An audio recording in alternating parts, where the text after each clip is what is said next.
I want to talk about the three things that I did to move myself through what happens when we have loss after loss after loss after loss, day after day after day after day. It is so freaking frustrating and it doesn't feel good at all. And it kills my confidence. I don't like it. Nobody likes to lose, right? But that is the first thing that we have to move through to be a profitable trader is to how do we move through the loss. So I've been trading on replay, like practice trading on TradingView on the replay. I've been doing micro gold for the last 3 weeks on a 3 minute time frame. It's actually fascinating, um, the patterns that I see that comes up. And one of them is when I have loss after loss after loss after loss, and I lose because I am not in alignment with the direction of the trade, right? So then I have to exit, which is fine. I'm very good at exiting and exiting fast when I know it's going against me. But then it's like consistently being wrong that really gets to me. And I like totally cognitively, I understand why I would be feeling this way. And but then I can't help not feeling that way. You know what I'm saying? I felt so much frustration um, not winning. And the reason why that is when we have a loss, it means that we didn't win, right?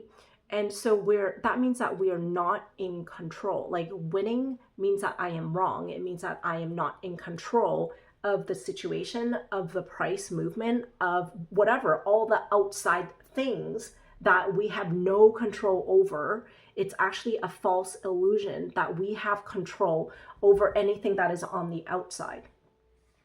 And this isn't just applied to trading. This is absolutely applies in life too, because it's a core belief that we have is that when we're not in control, we feel like we're not safe. And our brain's job is to keep us alive. And so then when we don't think that we're safe, our system would send us signals like in feelings to let us know that, hey, danger, watch out for this. You're not safe right now. You could potentially die.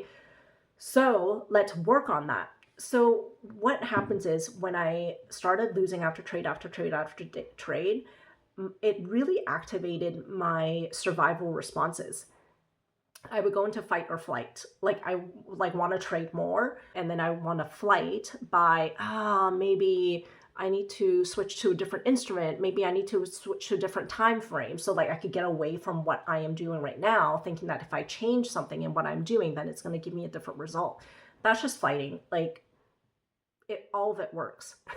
It's up here that needs the working. You know what I'm saying? It's up here that's not working really well because we bought into all these false illusions that with trading, now all these things get to come up so that we can recode and rewire all these false beliefs that we've held onto. This work is actually really powerful because once it comes up and you start recoding, it works for all areas of your life too.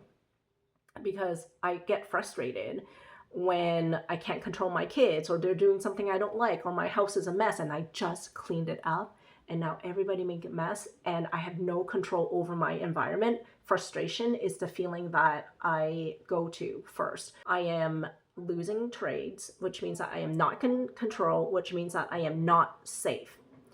Then I would journal on like, okay, what is really going on? Like the frustration, wanting control of outside circumstances is definitely an illusion because the only thing we can control is within, like how I respond, how I act from the outside stimulus, from the outside trigger. And what I notice after a few days of losing is that something else came up. Anger came up. And I really wanted to just like take my computer and just throw it across the room because I was so freaking angry. Which is actually really interesting. And when I journaled on it, the belief well, actually, let's back that up. So anger is a cover-up emotion. I call it a cover-up emotion.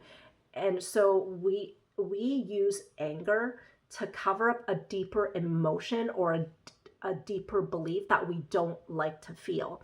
And that deeper belief is I am not good enough. Because if I was good enough, then I would be making money already. I would be profitable already. I would be getting this right. And I would have more winning trades and I would have losing trades. So, like, it all comes from I am not good enough. So, these are some things I really have to work through because these beliefs are not true. They are not real. Because on a soul level, like, what does not being good enough even mean? Like, think about that for a second. And what does it, like, what does that look like to be not good enough? Like, as a human being.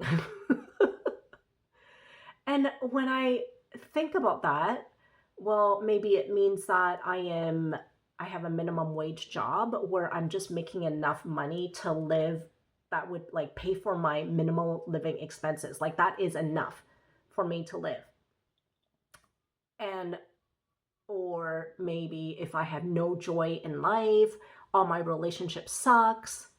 Actually, that's not even like that would be not good enough. Maybe I don't know. I can't even define it because when I look at my life and all the goodness that is in my life, I am way more than enough. Like as a person, like what I have on the outside, the things that I own, and the experience that I have, like the things that I've experienced, where I am in my life, my level of wisdom, my level of emotional maturity, emotional capacity, like all these things, I am way more than enough.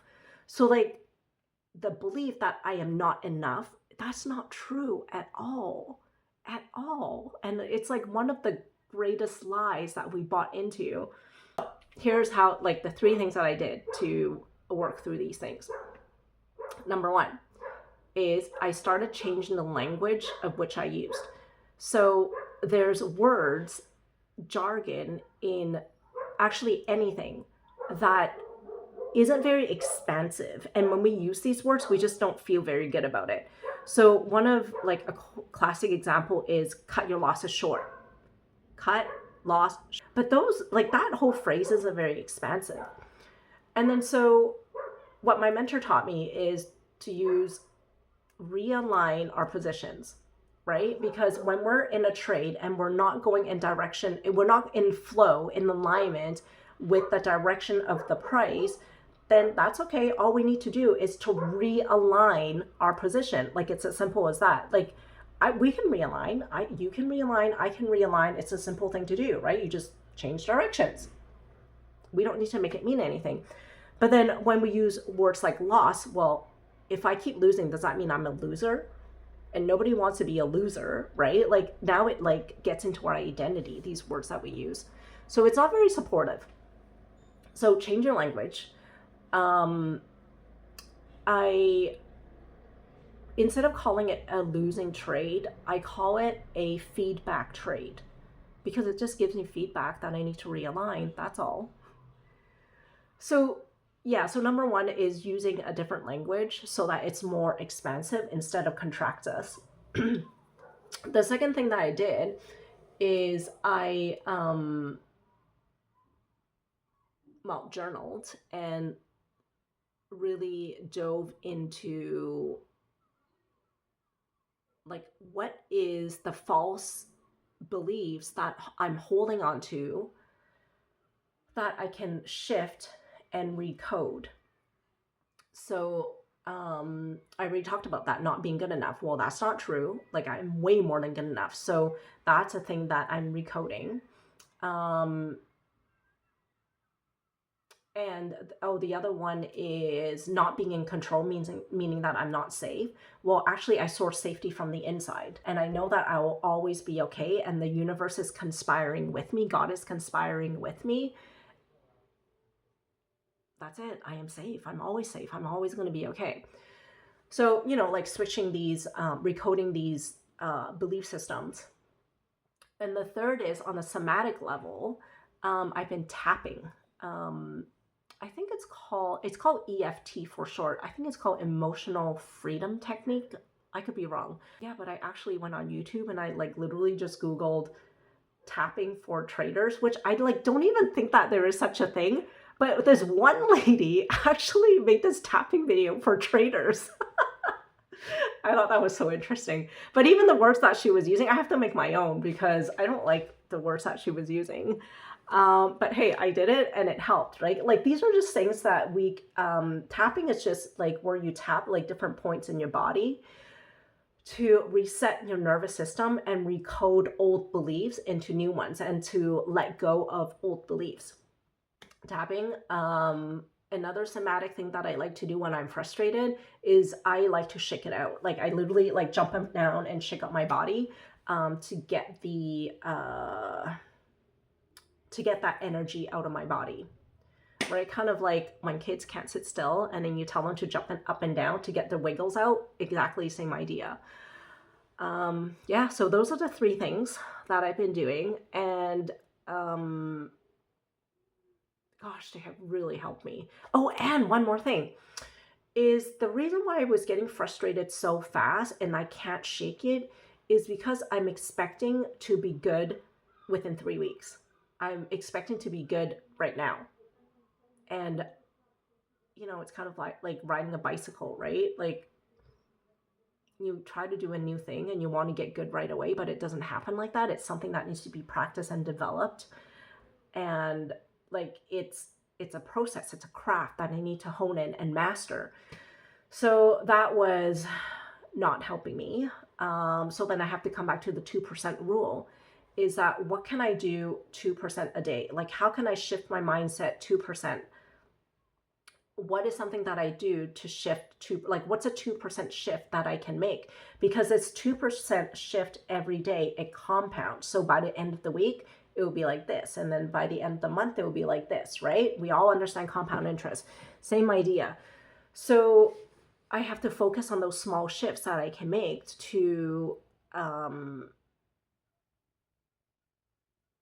reach my goal, right? To become a profitable trader. It's making those small shifts instead of expecting to shift it right away. It's small shifts, like small increments of shifts every day that would get me there.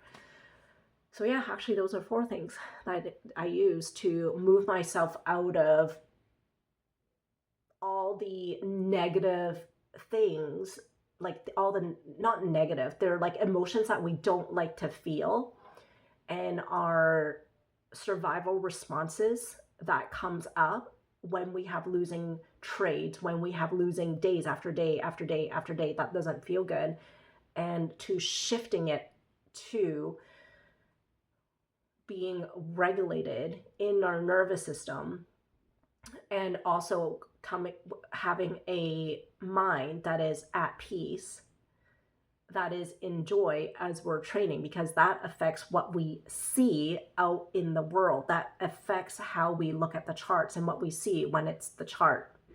So I hope that helps you.